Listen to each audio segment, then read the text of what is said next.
Hello everyone, welcome to Barca News. It is June 15th, 2025, and we now know Barcelona's full schedule for this summer preseason. Also, reports in Turkey stating that Ter Stegen has reached an agreement with Galatasaray. And finally, the Nico Williams signing is not going to be as easy as initially thought. We have a lot to discuss, so let's begin.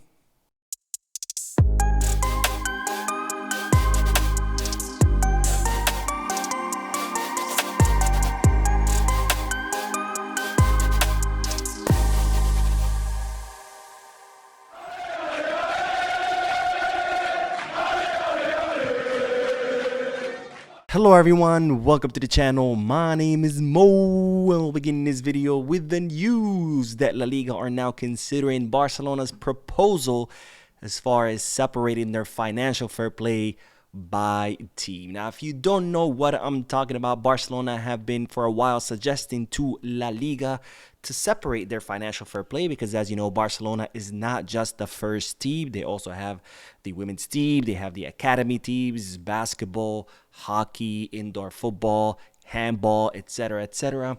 And what you might not know is that all those wages from all those other teams go into the calculation of the financial fair play, and they all affect the financial fair play for Barcelona's men's football team. So in other words, if Barcelona, let's say, go and sign some big star for their basketball team and has a big salary, that salary ends up affecting the Barcelona's wage bill, which could then prevent them from making a signing for the men's football team. And for a while, Barcelona have been arguing that should be separate, that the men's football team should be separate from the other teams, because after all, you know, it's all different teams. They all make different they have different sources of income. Of course, they have different players, different wages, etc., etc.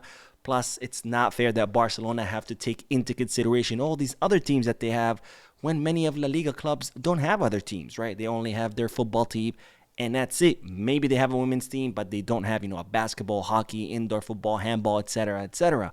So for a while, Barcelona have been arguing that, and while it looks like La Liga have decided to agree to study the situation and see if they could possibly change that for Barcelona. Now, this does not mean that La Liga will agree to do it this way, but La Liga have finally agreed to, listen, study the whole situation, analyze it under their current laws, and see if there's something that could be done. Now, speaking of La Liga, we do have to talk about the preseason that Barcelona will do before La Liga season, and we now know the entire schedule. Now, as you know by now, July 13th will be the first day of the preseason, where players will report to the Ciudad Esportiva. They will undergo medical exam and assessment.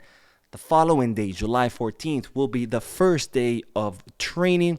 And after 10 days of preparation, the team will officially will depart Barcelona on a 12-day Asia tour, starting in Japan, where Barcelona will play on July 27th against Vissel Kobe. Then Barcelona will head to South Korea, where on July 31st, they will play Football Club Seoul, or FC Seoul.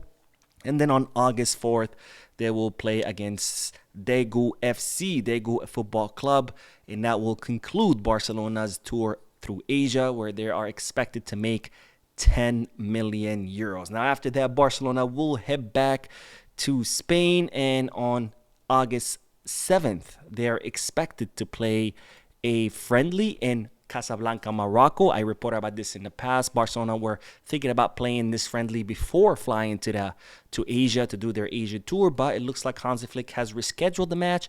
So now the friendly in Casablanca, Morocco will be played after the Asia tour on August 7th. We still don't know what team it will be. And then finally on August 10th, Barcelona will play the Joan Gamper Trophy, most likely against Cesc Fabregas Como, and this will conclude Barcelona's preseason, which again will start on July 13th and will include 5 matches against Vissel Kobe, FC Seoul, Dago FC, a friendly in Casablanca, and finally a Joan Gamper Trophy against Como. And of course, my question to you is, which out of these matches are you most excited for?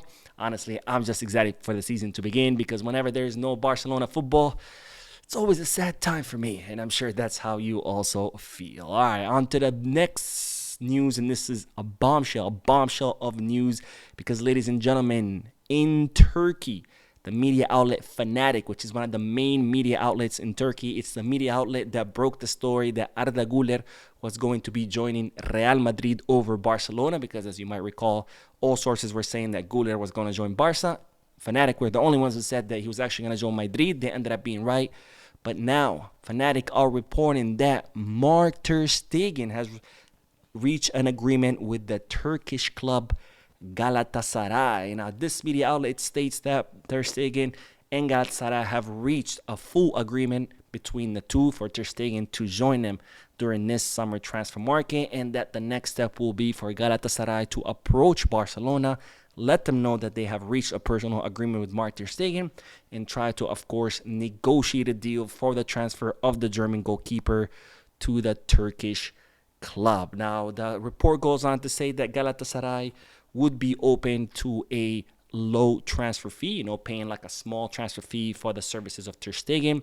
They're also open to a loan, a one-season loan with an obligation to buy at the end of the season.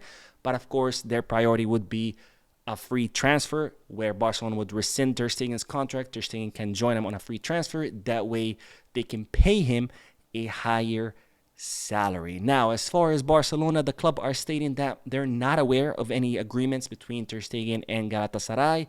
That, so far, of course, they're open for Ter Stegen to leave. They're open to any kind of arrangement. They would prefer a permanent transfer where they can get a fee, but their feeling is that Ter Stegen will most likely want a rescission of his contract where he could leave for free. But again, they haven't heard anything from the Turkish club. So I guess we're going to have to wait and see whether the Galatasaray does make a move and does announce this deal that has supposedly been reached between them and Ter Stegen. Now, later on that day, a different Turkish reporter stated that actually that wasn't true, that there is no agreement with Ter Stegen and Galatasaray. The Galatasaray are looking at a different goalkeeper. So right now, there's a little bit of different stories out there in the media. If I have to take a gander, I don't know. It's a little bit difficult for me to believe that Ter Stegen would join a Turkish club. But again, Fanatic is a very trustworthy source in Turkey, so maybe there is truth to this. I guess the next few days will tell us whether this is true or not. Now, we will end today's video with the news that there's currently disagreement in regards to the signing of Nico Williams. Now, as you know, Nico Williams is dying to come to Barcelona. In fact, he requested from his agent to meet with Deco and inform Barcelona that Nico Williams wants to come to Barca and Barca only. He prioritizes this move. He's willing to accept the salary that they were going to offer him last summer.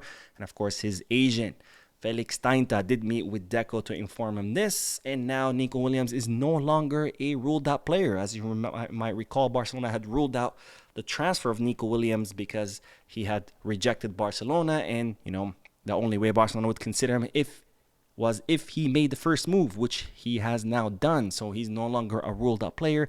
But it's reported that there's currently disagreement within the club on whether to sign Nico Williams or not, where Deco continues to prioritize the signing of Luis Diaz. Now, as I told you before, Barcelona are not going to pay the 85 million euros for Luis Diaz, so they would only be willing to sign him if Liverpool decrease their asking price to 60 million euros for the Colombian attacker.